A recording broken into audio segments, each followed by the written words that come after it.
صاحب اللہ تعالی ہمیں کیا مدینے کا درد نصیب فرمائے۔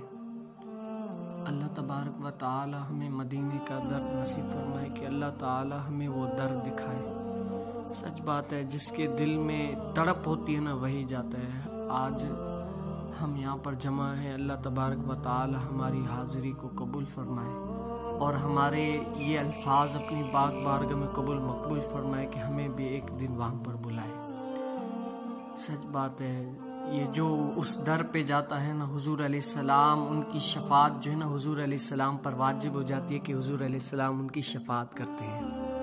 ہاں، یہ ایسا در ہے کہ سب کو دل میں تڑپ ہو کہ ایک مرتبہ ہم بھی مدینے جائیں گے، اپنے حال حضور علیہ السلام کو سنائیں گے، یہاں پر کیسے ہیں، گناہ کر رہے ہیں کیا، لیکن کیا ایک مرتبہ جا کر اپنا حال حضور علیہ السلام کو سنائیں گے۔ روایتوں میں آتا ہے کہ ایک عورت تھی بڑی گناہگار، ایسی گناہگار، لیکن جس کو اللہ نے رکھا، جس کو اللہ رکھے اسے کون چکھ سکتا ہے بتاؤ۔ بڑی عورت گناہگار، بڑی گناہگار، ایسی گناہگار، لیکن کیا اللہ تعالیٰ نے ان کے مقدر کھول دیے، ان کا نصیب جاگ اٹھا۔ کیا کیا؟ نصیب جاگ گیا تو وہ کیا مدینے کی مسافر بن گئی۔ جب یہاں سے اتر کر پھر کیا وہاں پر جاتی ہے، جب بس میں جاتی ہے، سارے کہتے ہیں کہ جدہ قریب آ گیا، یہ آ گیا، وہ آ گیا، خوش ہو رہے ہوتے ہیں کہ ہم جو ہے نا ہم مدینے کے قریب پہنچ رہے ہوتے ہیں۔ ایک جگہ پر سارے اتر کر نیچے کہیں پر جاتے ہیں اور کہتے ہیں مدینہ آ گیا۔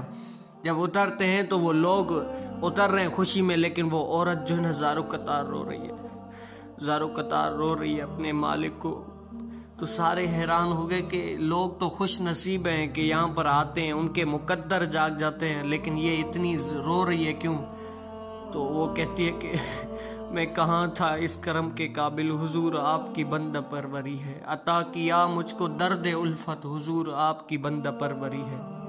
وہ دل میں کہہ رہی ہے میں اتنی گناہگار، اتنی اپنے آقا علیہ السلام کو منہ کیا دکھاؤں، اتنے گناہ کر کے آئے، یہ گناہ کیا، وہ گناہ کیا، آج اپنے حضور علیہ السلام کو منہ کیا دکھائیں گے۔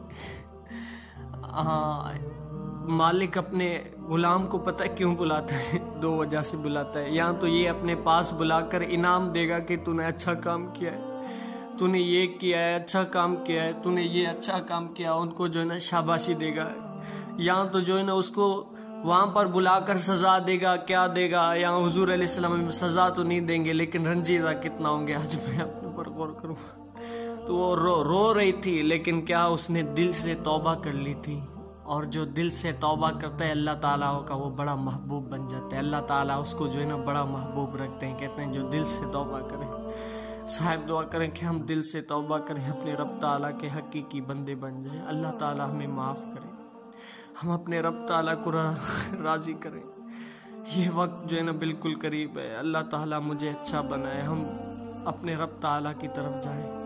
تو کیا دل سے توبہ کر لی تھی، تو اس بس میں اللہ تعالیٰ کا نیک ولی بھی تھا، اس نے کہا کہ اے عورت، اللہ تعالیٰ نے جو ہے نا آپ کے تمام گناہ بخش دیے ہیں، اللہ تعالیٰ نے آپ کو معاف کر دیا، آپ کی حقیقی سچی توبہ جو ہے نا اللہ تعالیٰ کو پسند آ گئی ہے، چلے مدینہ چلے۔ تو وہ عورت جب یہ سنتی ہے نا تو خوشی خوشی سے اترتی ہے اور روضہ رسول پر جاتی ہے۔ آہا، جب روضہ رسول پر کہتے ہیں جب پہلی نظر پڑتی ہے تو ہر جائز دعائیں قبول ہو جاتی ہے۔ سب آپ میں سے بھی جو کوئی جائے نا یہی دعا کرے کہ یا اللہ ہمیں ایمان پر خاتمہ ہو، ایمان پر خاتمہ ہو، اور روضہ رسول کا حقیقی عشق ہمیں نصیب ہو جائے، ہم اپنے مالک کے سچے وفادار بن جائیں، اپنے مالک کے سچے وفادار بن کر ان کی جو ہے نا دین کی خدمت کریں۔ صاحب ہم دین کی خدمت کریں، اللہ تعالیٰ نے ہمیں یہ وقت دیا ہے نا، ہم اپنے دین کی خدمت کریں، ہم اپنے دین کی خدمت کریں، اللہ تعالیٰ کو راضی کرنے میں لگ جائیں، اللہ تعالیٰ کو راضی کرنے میں لگ جائیں۔ یا اللہ ہمیں سچے